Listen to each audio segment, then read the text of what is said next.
under the Trump administration, they've done this pivot to commercial engagement, which I think is the correct focus. That should be the core of our relationship with African states. I'm host Michael Allen with Beacon Global Strategies. Today I'm joined by Mr. Josh Meservey, a senior fellow at the Hudson Institute specializing in African geopolitics and counterterrorism. Mr. Meservey previously served as a research fellow at the Heritage Foundation and the Atlantic Council's Africa Center. Mr. Meservey joins us today for a discussion on Sudan's relevance to Saudi Arabia and the relationship's broader implications for Africa and the Middle East. Stay with us as we speak with Josh Meservey.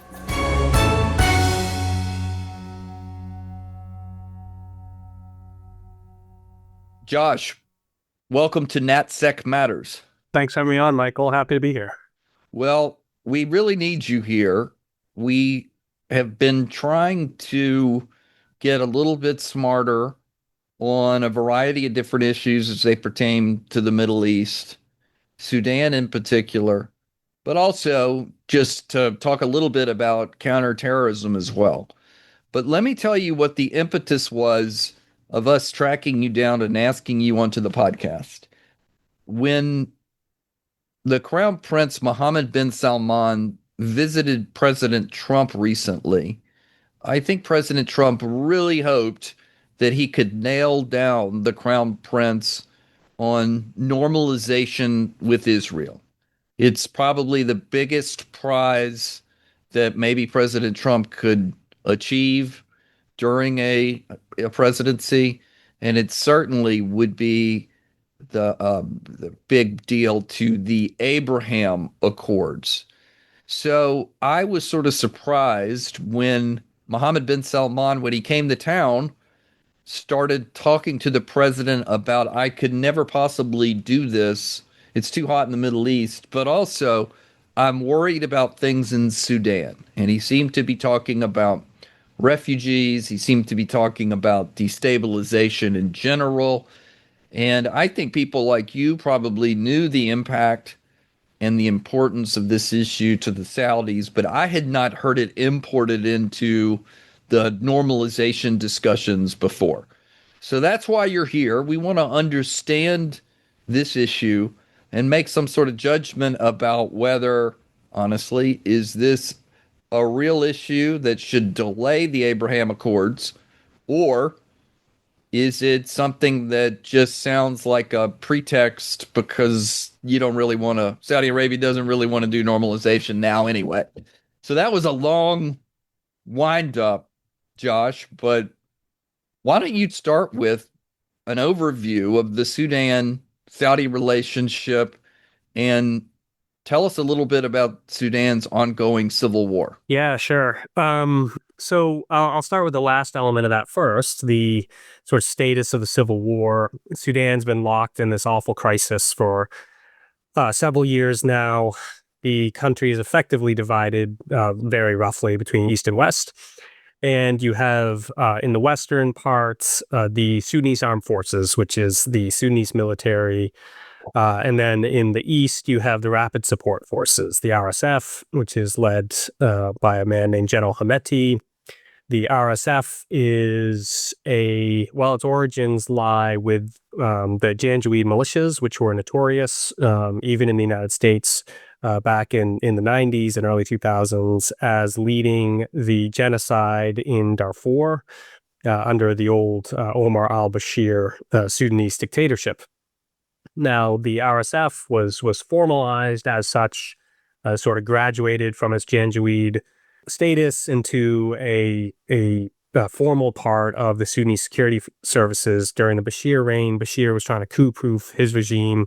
Ultimately didn't work. He was couped by the RSF and the SAF in coordination. Mm-hmm. And then eventually RSF and SAF started fighting. And now we have this, as I said, horrific civil war, millions displaced, hundreds of thousands dead, unclear, the exact numbers on that.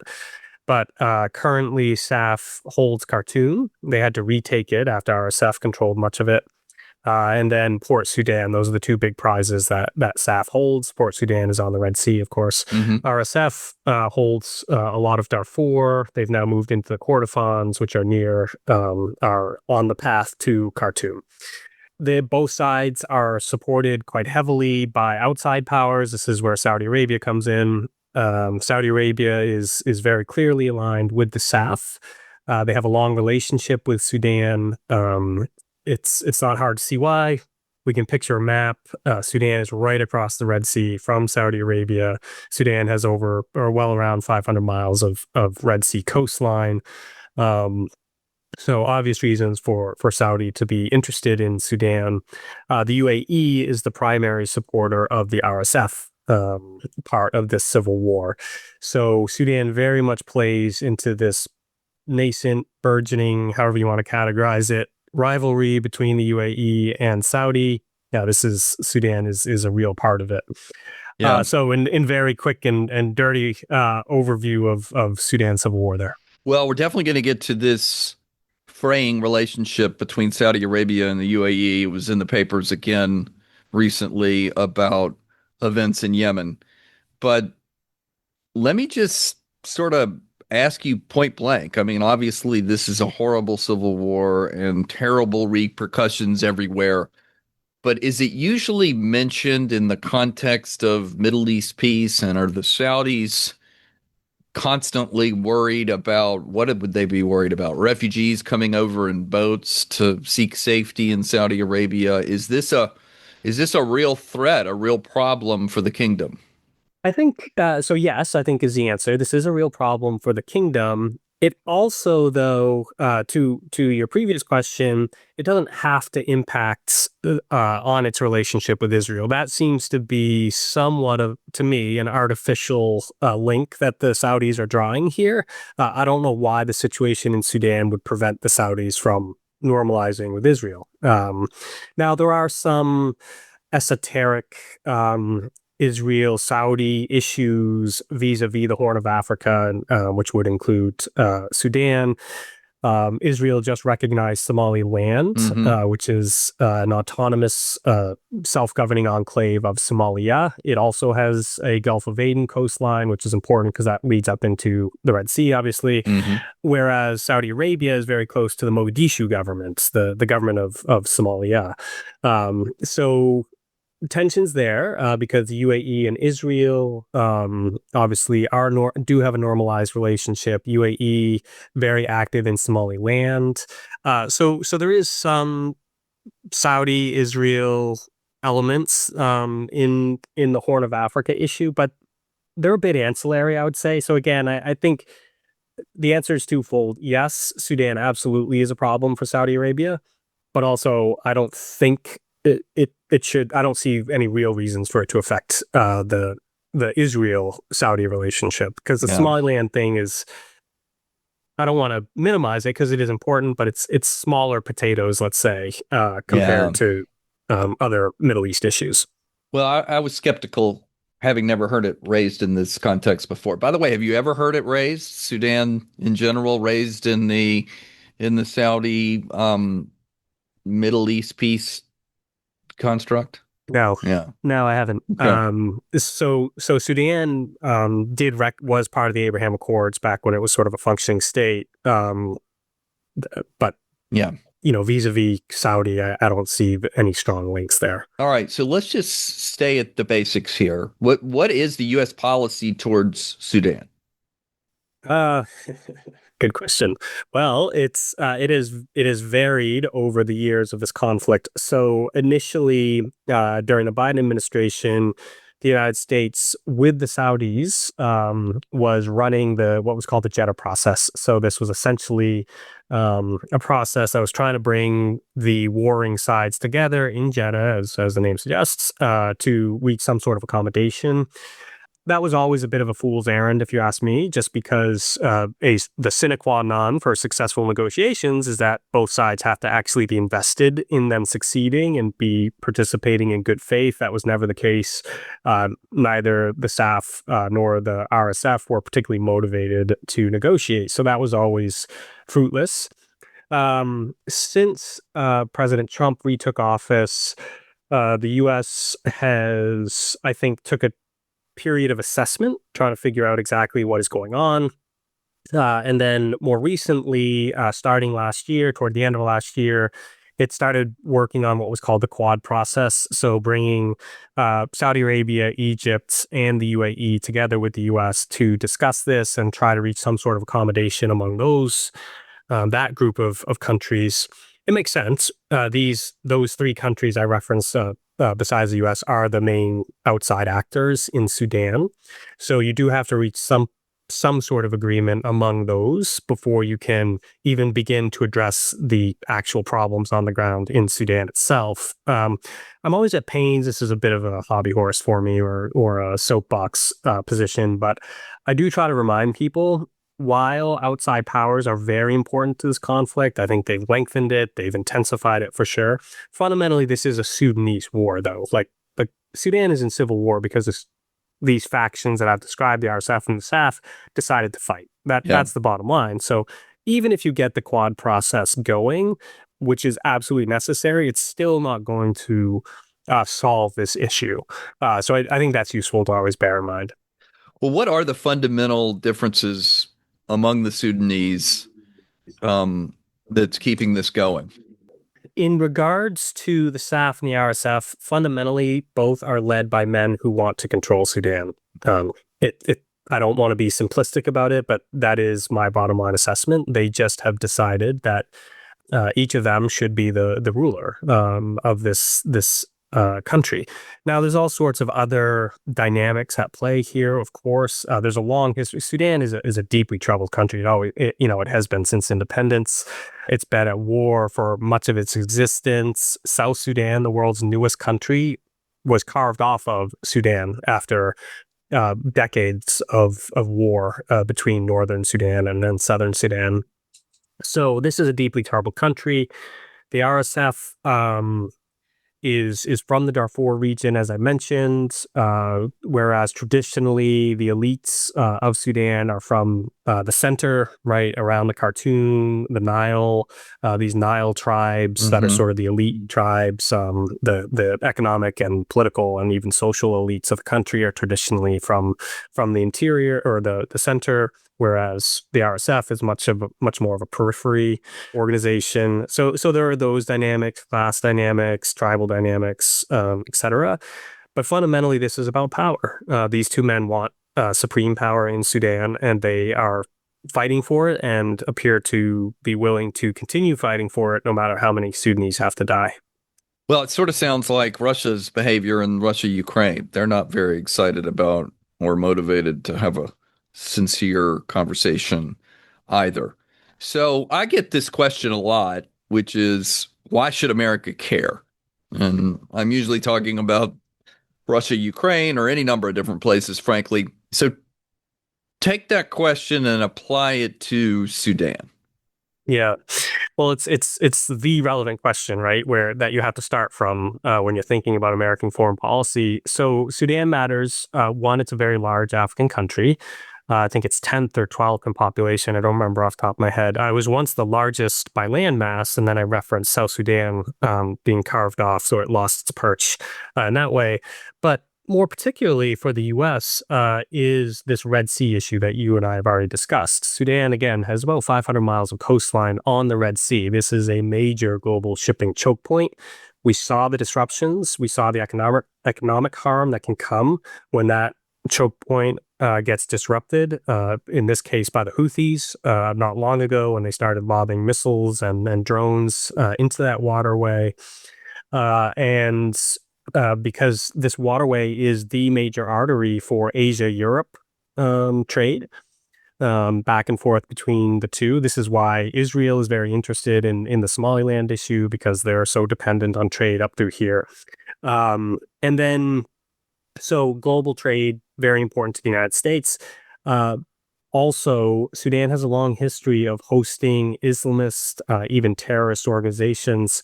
So let's remember, Osama bin Laden was in Sudan when he planned 9/11. Mm. Eventually, he was forced out by the Sudanese at the behest of the Americans. He went to Afghanistan. The attack was launched, but he was in Sudan.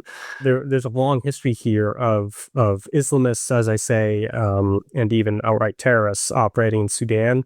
The longer you have instability of the type that Sudan is experiencing right now, the more fertile the territory becomes Hmm. for Islamist terrorists and Islamists more generally. So the Emiratis will say, "Look, we're in there. We're supporting the RSF because the SAF is totally penetrated and even co-opted by Islamists." Mm. Um, and there's some truth to that. Like SAF does have an Islamist problem, absolutely.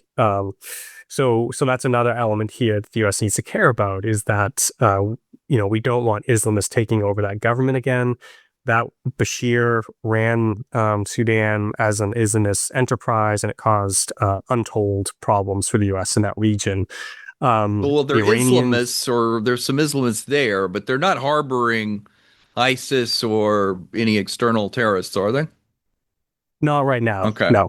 So this is the fear, right? Like again, the longer this goes, the more opportunities there are for entities like terrorist organizations to regain a foothold in Sudan. The other element is um, our adversaries take advantage of these types of situations. Russia, Iran, being two of the chief examples here in the Sudan context. So Russia has struck a deal Hmm. with the SAF to build a base in Port Sudan. That's an obvious problem for the United States and a bunch of other countries to envision a Russian naval base right in the heart of the Red Sea, essentially. Um, Sudan had cut ties with Iran at the behest of the Saudis and the Emiratis some years ago during the Qatar embargo years. But then it normalized its relations with Iran and is seeking weapons from Iran and what forms of help it can get. Now, I don't think that's because SAF is actually ideologically aligned with Iran. Right. SAF is trying to survive. Burhan's trying to win a war. He Yeah. will go anywhere. He will make deals with anybody to do so. So that's the dynamic that has obtained in Sudan that's so damaging to the U.S. because it allows our competitors to gain influence in a really, really important country that's on a very sensitive maritime route. And then there's the humanitarian suffering is horrific. Refugee flows all over the region, which are fundamentally destabilizing. Hmm. Um, so a lot of reasons here the U.S. needs to care.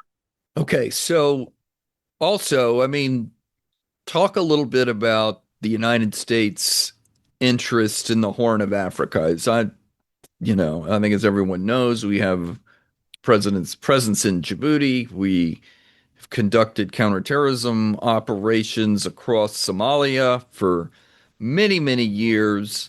Just sort of, put Sudan in that context, but in the broader context of what's going on counterterrorism wise in the Horn of Africa and why. I mean, sometimes that's like at the top of the list of, quote unquote, ungoverned spaces that we need to worry about. Yeah, Somalia has a long and tragic history. Obviously, going back, I mean, my goodness, to the 80s. Well, even before, if you want to count the coup in the 60s. So there's Al Qaeda's one of its deadliest affiliates operates in Somalia. It's called Al Shabaab. It controls and has controlled swaths of Somalia for around 15 years. And it's killed Americans in the region. It attacked Camp Simba, which is an American military outpost in Kenya, killed some Americans in that attack. It's killed American civilians in attacks in places like Kenya and et cetera. So this is a nasty and unfortunately quite capable organization that recently has also established ties with the Houthis, who we talked about in Yemen. The Houthis, the real danger here is the Houthis are more technically sophisticated than Al Shabaab, and so they have access to drones, for instance, that are much more capable than anything Shabaab has right now. And supposedly the Houthis even have an indigenous drone manufacturing capability. So if there's skills transfer of that type, or even just equipment transfer of that type, that's a huge problem for surrounding countries. And then in addition to Al-Shabaab, you have an Islamic State affiliate also operating in Somalia. The Caliph, the leader of the IS affiliate in Somalia, was rumored even to be the leader of the global organization. Now, my sense is even if he was, it was probably more of a figurehead role. I don't think he was maybe the operational head, let's say, but there were really credible reports that this was a very important figure within the global ISIS terrorist organization. Now, fortunately, the Islamic State has taken a real beating up in the north of Somalia recently because there's a pretty capable federal member state up there, Puntland, which has capable military that Mm-hmm. is supported by the Emiratis. Mm-hmm. And that really did damage recently to IS with American support. So these are the two main terrorist organizations that concern the U.S., particularly under President Trump, but also under Biden and going further back under President Obama. The U.S. has carried out a lot of airstrikes in Somalia, trying to degrade these groups. Yeah. All right. So we have a big counterterrorism interest that's still there. We're going to take a quick break and we'll be right back with more of our discussion with Josh Meservey. Beacon Global Strategies is the premier national security advisory firm. Beacon works side by side with leading companies to help them understand national security policy, geopolitical risk, global technology policy, and federal procurement trends. Beacon's insight gives business leaders the decision advantage. Founded in 2013, Beacon develops and supports the execution of bespoke strategies to mitigate business risk, drive growth, and navigate a complex geopolitical environment. With a bipartisan team and decades of experience, Beacon provides a global perspective to help clients tackle their toughest challenges. So let's get back to this schism between Saudi Arabia and the UAE. For the longest time here in Washington, all we did was hear about their amazing partnerships and how they saw the world the same. They together conspired against Qatar to freeze them out for several years and sort of labeled them as supporters of Islamic extremism and everything else. They were both operating, as I understand it, on the same side in Yemen. And then after a time, the Saudis, I think, were performing so poorly there, they began to back away, although they still do have a lot of interests there. Talk a little bit, if you can, about, Sudan's impact on the schism between these two states and any other factors that you recognize from what's going on across the Red Sea in the Middle East. Yeah. So you gave the background well there. We used to think of, for good reason, the UAE and the Saudis as being sort of in lockstep in both the Middle East and Africa, but real schisms have emerged recently. Although I think you could look back years ago and start seeing the seeds of this. You mentioned Yemen. I was in Aden, I don't know, like 6 years ago or something, just very, very briefly, with the Emiratis. And they were already talking about how they were stepping back from the Houthi fights, and they were only going to concentrate on AQAP, the Al-Qaeda affiliate there, because those tensions had already started with the Saudis. So, yeah, this goes back a ways, but now it's on full display, and Sudan is part of that. I referenced that UAE and Saudi are supporting separate sides. And they are really supporting them. This isn't just sort of a casual endeavor for them. The Emiratis have poured, who knows, but many millions of dollars, I would say, into the RSF. They send weapons all the time, material. They support them diplomatically. They've sort of rallied some regional states to support the RSF in various ways. So they are very, very deeply invested in the RSF, whereas the Saudis, as I mentioned, they stage themselves as interlocutors, as sort of neutral interlocutors and mediators, but they've always been disposed towards the SAF. And recently, there's been rumors that they may start providing fighter jets to the SAF, for instance. So it looks like the Saudis are really ramping up their engagements potentially. So I think this Sudan thing is both a manifestation of this UAE Saudi rift, and also an accelerant of it, because they are so heavily entrenched on different sides of a very bitter war. That is clearly really important to both of them. Now, maybe there's a path here where, if the Quad process can bear some fruit, it's been very difficult so far, but if that can happen, then maybe that can facilitate a little bit of mending of fences between the Emiratis and the Saudis if it removes that major exacerbant. Mm-hmm. Maybe, but there's still very deep divisions on Yemen, like you referenced, and even recently, the Saudis accused the Emiratis of spiriting off a what they would call a secessionist leader, and helping him escape from Yemen. Interestingly, they probably use Somalia to do that. A military base that the Emiratis have in northern Somalia. So, it looks a bit grim, honestly, for the Saudi-UAE relationship, at least for the foreseeable future or in the near term. But again, maybe if there's progress on the Sudan, that can be, help a little bit here. Well, let me ask just another innocent question. And I'm very familiar with the UAE always talking about and warning of the Muslim Brotherhood and Islamic extremism, well short of Al-Qaeda and, along the spectrum.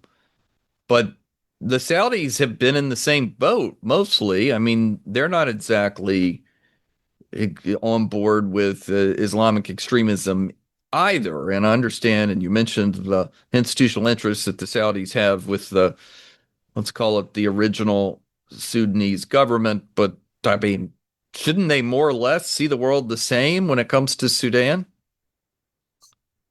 It's a great question because it is one of the really interesting and frustrating elements of the Sudan conflict.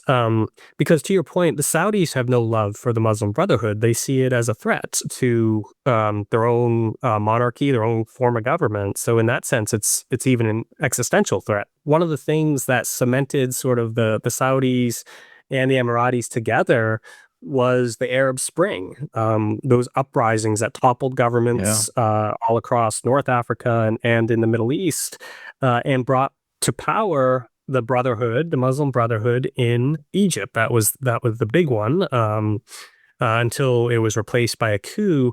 But also Libya had very strong Islamist influences and continues. So that shared concern really helped galvanize the Emiratis and the Saudis. So traditionally, they have been more aligned on that specific issue. In the Sudan context, the other interesting element is that we've already discussed how the SAF has Islamist elements, but the RSF is not a principled, in my analysis, there probably be people who disagree with me, but my sense is it's not a principled anti-Islamist force. It's totally opportunistic.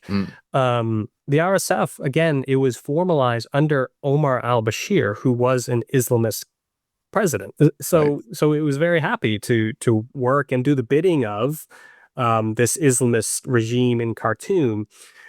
So it gets very confused and fuzzy on this question of the Brotherhood. Now, I think the Emiratis, I take them at their word. I think they're sincere about their concerns about the Brotherhood in Sudan.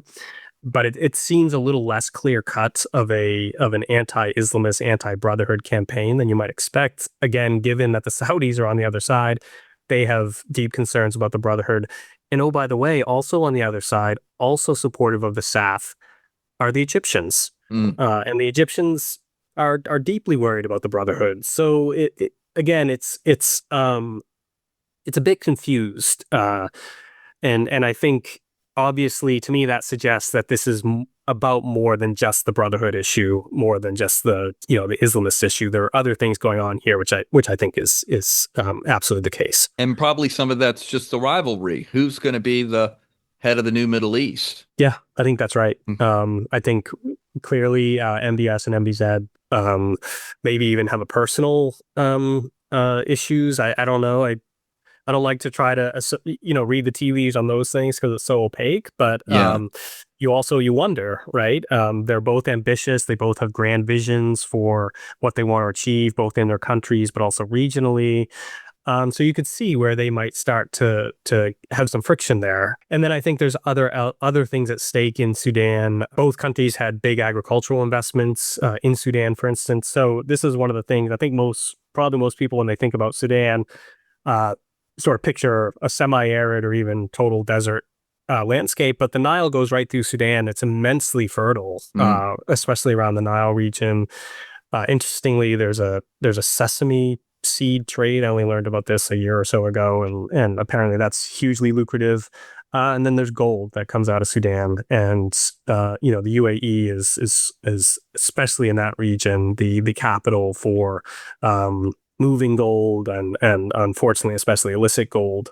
So there's that element in play as well. I don't know how significant of an element that is, but I'm sure there's some key people who are benefiting, let's say, from the Sudanese gold trade. Yeah. So there are other things going on beyond just the Brotherhood issue.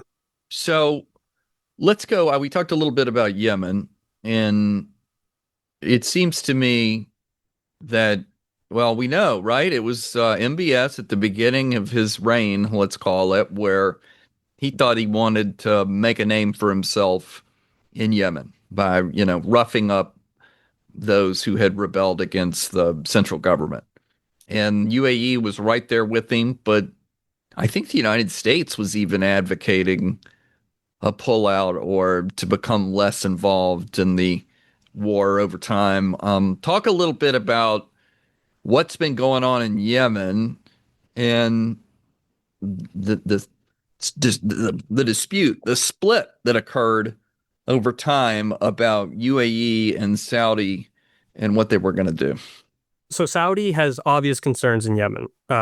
They really feared that the Houthis were going to become a Hezbollah-style problem on their border, right? And I think there's some legitimacy to that concern, actually. So they launched a large-scale incursion.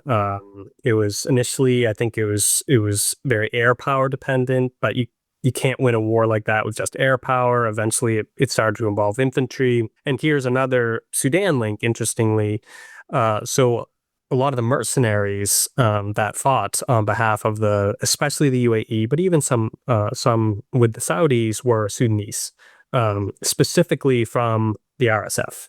So the RSF supplied a lot of mercenaries to Yemen. I think that's where the UAE-Sudan relationship probably really cemented. But the SAF also had some fighters there fighting with the Emiratis and the Saudis. That war went terribly. There was all the stories, I still remember them well, of the humanitarian suffering that was going on, et cetera. And the Saudis really suffered, specifically the Saudis, I think. The Emiratis were heavily involved, but it seems like they weren't held as accountable maybe for what was going on. But yeah. But the Saudis suffered real reputational damage, and I think they decided that they needed to be a little less expeditionary, maybe, and try to reset its relation or its reputation. And I wonder if that has thus far informed its approach in Sudan, where they tried to take more of a mediator role and tried to be seen as less of a supporter of an armed group, even though they have been doing that. Yemen, I'm not at all a Yemen expert. It's a total mess. You could study it your whole life and barely scratch the surface, it seems to me. But they, again, initially the Saudis and the Emiratis were aligned. They were fighting the Houthis and AQAP. The split began, as I already referenced. UAE started saying, we're not into the Houthi fight anymore. We're just going to focus on AQAP. And now the situation is you have them, both the Saudis and the Emiratis are backing different elements of the Southern Transition Council, which is sort of a secessionist movement within Yemen. There's been a split within the STC, with the Saudis supporting one side and the Emiratis supporting another. It's gotten very messy. I don't know how you cobble it back together. And then over all this, again, you have the Houthi threat, which is not at all going away. It remains potent. Now, its Iranian benefactor is in big trouble. Let's hope that those troubles continue for the Iranians, and so that will impact the level of support the Houthis get from Iran. But even without that, they have a pretty fearsome capability, unfortunately, and is going to be a long-term problem. Well, I know this is of U.S. interest. I don't think we think it's a great idea for the UAE and Saudi to be on the opposite sides of so many different issues. I know just this weekend, Saudi was asking certain things of UAE inside of Yemen, and they were not helping, which caused another round of irritation. So this is something we're going to just maybe have another podcast on down the road and begin to focus on the repercussions. But let me skip back over to Africa, your area of expertise. And as we begin to wind up a little bit here, talk about just the geopolitical significance. We've talked a little bit about counterterrorism in the Horn of Africa. I guess Trump's national security strategy didn't say much other than we ought to see Africa as sort of a commercial place to do business.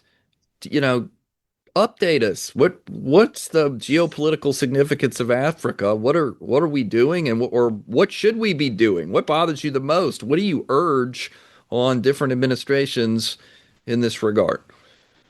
Yeah. Well, I could rant for hours here on that question, but I'll restrain myself. Yeah. So as far as the geopolitical significance, there's a bunch of things you can point to. We've already talked about sea lanes and maritime choke points. So Red Sea is a big one, but Africa dominates several other. The Strait of Gibraltar, for instance. It's just across the Med from Europe. It's Europe's southern flank. It's sort of the overused assessment, but it's accurate. And even the Cape of Good Hope is a type of maritime shipping choke point, especially as the Red Sea gets more fraught. We have seen more traffic around the Cape. And you could even talk about the Mozambique Channel, which sits between Mozambique and Madagascar. And then it has a long Indian Ocean coastline. Indian Ocean, increasingly contested. India, very interested in it. And China would be the other one. By 2100, every third person on the planet will be African. So whether or not you want to deal with Africa, you're just going to have to, right? One way or the other. But I want to talk a little bit about the great power competition element of this, because I think this is key.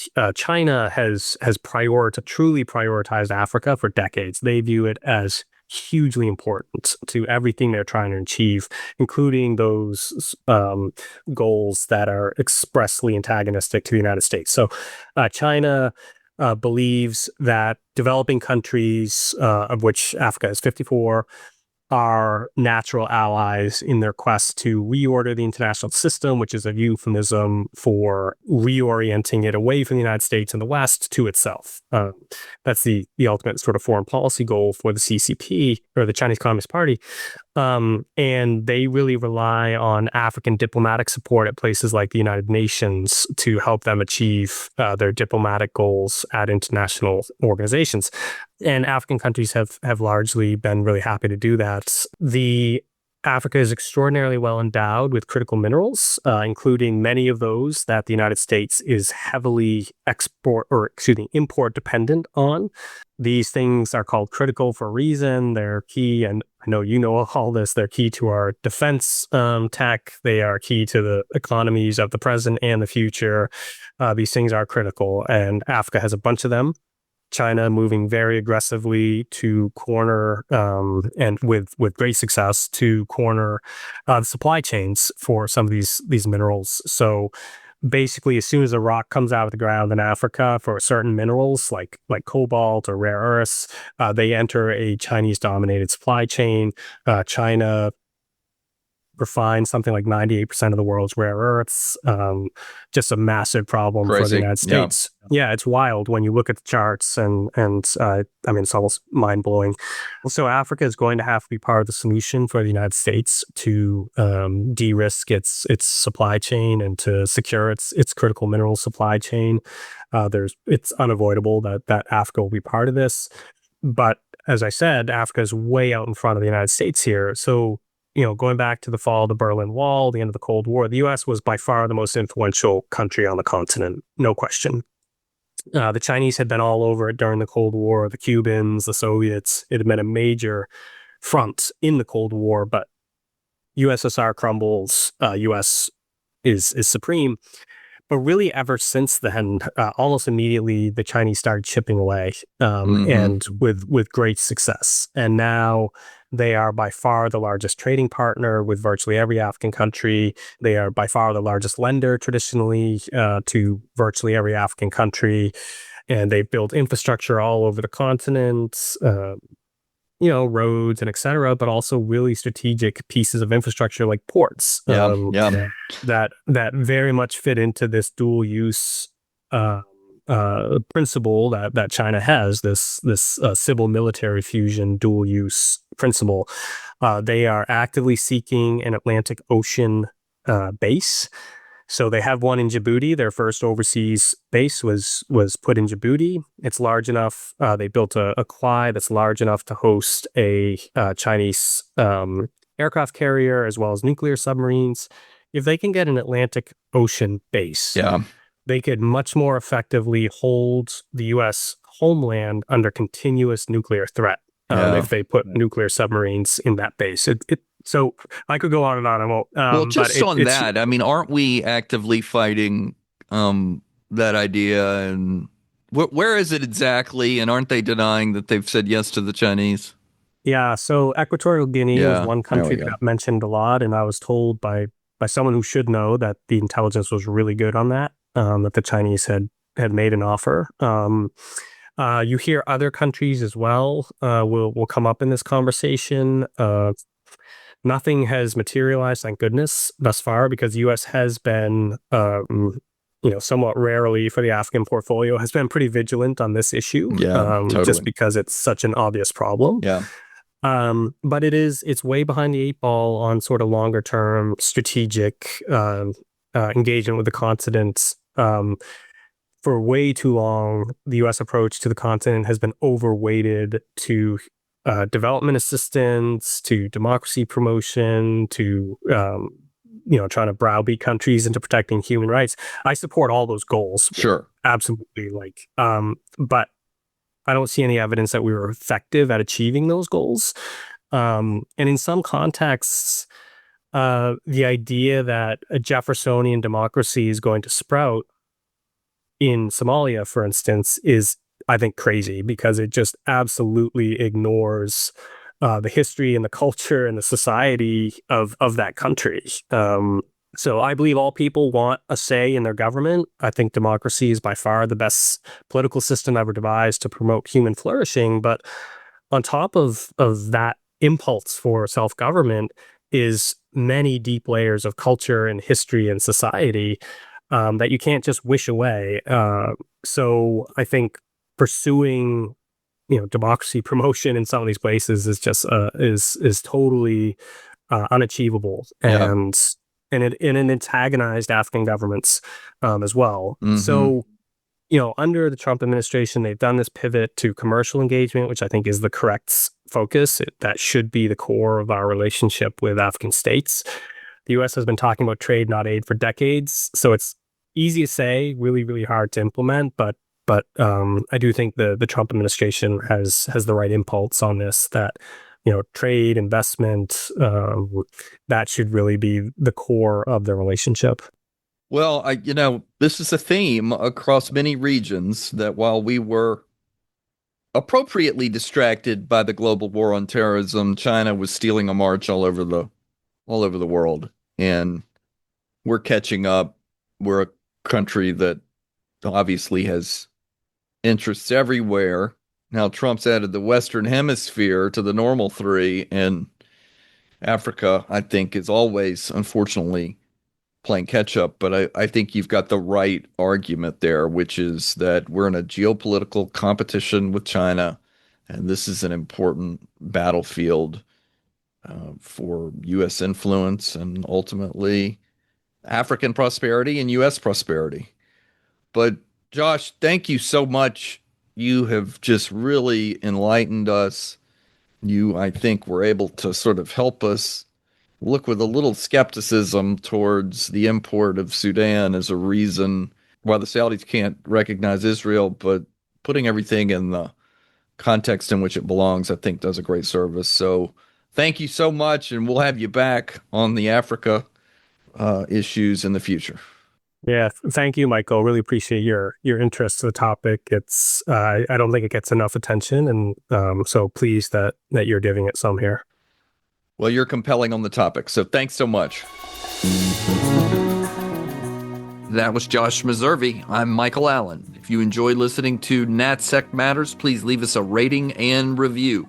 We'd love to hear from you. If you're interested in becoming a sponsor, please email our team at bgs@bgsdc.com. You can find this email in the show notes. Please join us next week for another episode of NatSec Matters. NatSec Matters is produced by Steve Dorsey with assistance from Ashley Berry. NatSec Matters is a production of Beacon Global Strategies.